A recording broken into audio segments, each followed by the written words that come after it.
네, 주요 이슈를 이해하기 쉽게 키워드로 풀어보는 뉴스픽 순서입니다. 보도국 박연선 기자 나와 있습니다. 자, 박 기자, 오늘 첫 번째 키워드 볼까요? 네, 오늘의 첫 번째 키워드는 결혼 축하 드림입니다. 네. 보시는 것처럼 드림의 따옴표를 쳐봤는데요. 이 지역의 여러 지자체가 내년부터 결혼 지원금을 주기로 해 소개하려고 합니다. 축하로 끝나는 것이 아니라 금전적 혜택을 줌으로써 결혼을 독려하고 인구 유입 효과도 가져오려는 취지입니다. 준다는 뜻의 드림의 의미도 있지만 청년들의 결혼을 바라는 지자체의 드림, 꿈을 나타내는 키워드이기도 합니다. 예. 뭐 예전에 M4 세대란 말도 있었는데 요즘엔 뭐 초저결혼 시대, 뭐 비혼족 이런 말들이 많이 생기고 있는데 특히 네. 지역에서 이런 상황이 더 심각하잖아요. 네, 실제로 젊은 남녀들이 결혼에 대해 그리 긍정적으로 생각하진 않는 게 요즘 분위기입니다. 한 취업 포털이 최근 성인 남녀 849명을 대상으로 현대인의 가족관 설문을 진행했는데 이 비혼주의라고 답한 비율이 30.1%, 10명 중 3명에 달했습니다. 여성과 남성의 결혼 기피 이유는 조금씩 달랐는데요. 여성은 출산과 육아 부담이 25.7%로 가장 높았고요. 남성은 경제적 여건이 안 된다는 이유가 56.9%로 가장 높았습니다. 예, 남자들이 결혼하지 않는 이유 1위가 경제적 이유다. 네네. 뭐 지자체들이 왜 이런 정책을 들고 나왔는지 이해도 되는데요. 지원 규모 얼마나 됩니까? 네, 물론 결혼에 지대한 영향을 줄 정도로 많은 금액을 지원하는 건 아니지만 예. 그렇다고 적은 금액도 아닙니다. 먼저 지역에서 가장 많은 돈을 지원하거나 하기로 한 건 부여와 계룡, 청양입니다. 부여에 주민등록을 둔 만 18세에서 49세 결혼 부부를 대상으로 내년부터 시행되고요. 혼인신고일 기준 1년 후부터 신청이 가능합니다. 부여군 지역화폐인 굿드레페이로 지급이 되는데 신청일에 1차 150만 원, 1년 뒤 2차 150만 원, 2년 뒤 3차 200만 원 등 총 500만 원이 지급됩니다. 재혼부부도 지원 대상입니다. 계룡시도 내년부터 500만 원을 두 번에 나눠 지원하기로 했는데요.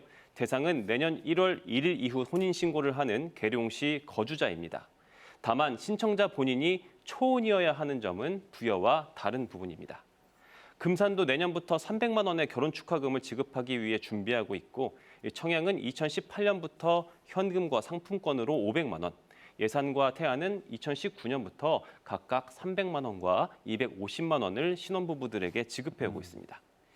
해당되시는 분들은 지자체 요건을 잘 살펴보시고 누락 없이 혜택을 받으시길 바랍니다. 예, 이제는 뭐 출산이 아니라 결혼까지 지원금을 줘야 하는 시대가 된 것 같아서 좀 씁쓸하긴 하네요. 네. 자, 다음 키워드 볼까요? 네. 두 번째 키워드는 참돔과 양떼입니다. 네. 어울리지 않는 두 생물이 함께 언급되는 이유, 어제 있었던 제주도 지진 때문입니다.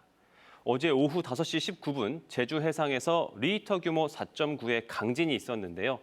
많은 누리꾼이 제주 동쪽 해역에서 잡힌 대규모 참돔과 하늘에 뜬 양떼구름이 전조 증상이 아니었겠냐 이런 의문을 품어서 키워드로 정해봤습니다. 예, 어제 이 대전하고 세종에서도 관련 신고가 접수됐을 만큼 강진이었는데 그렇죠. 근데 말씀하신 대로 참돔과 양떼 얘기 많았는데 이런 주장이 왜 나온 겁니까?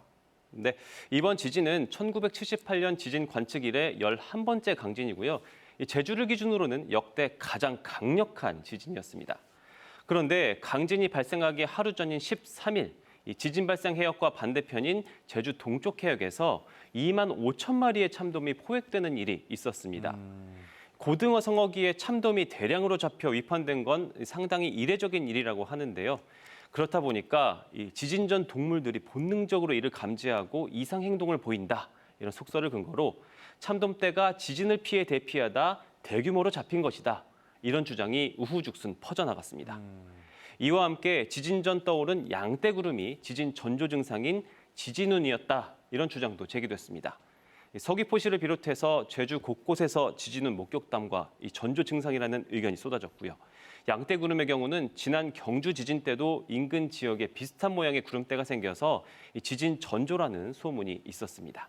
예, 이런 지진이 뭐 있을 때마다 전 세계적으로 이런 것들을 두고서 뭐 전조 증상이다 이런 의견이 있는데 그렇죠.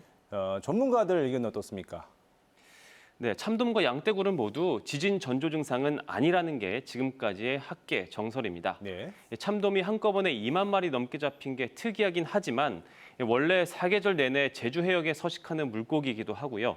이 참돔대의 이동이 지진 전조 증상으로 규명된 게 없어서 우연의 일치일 가능성이 크다는 겁니다. 양떼구름도 마찬가지였는데요.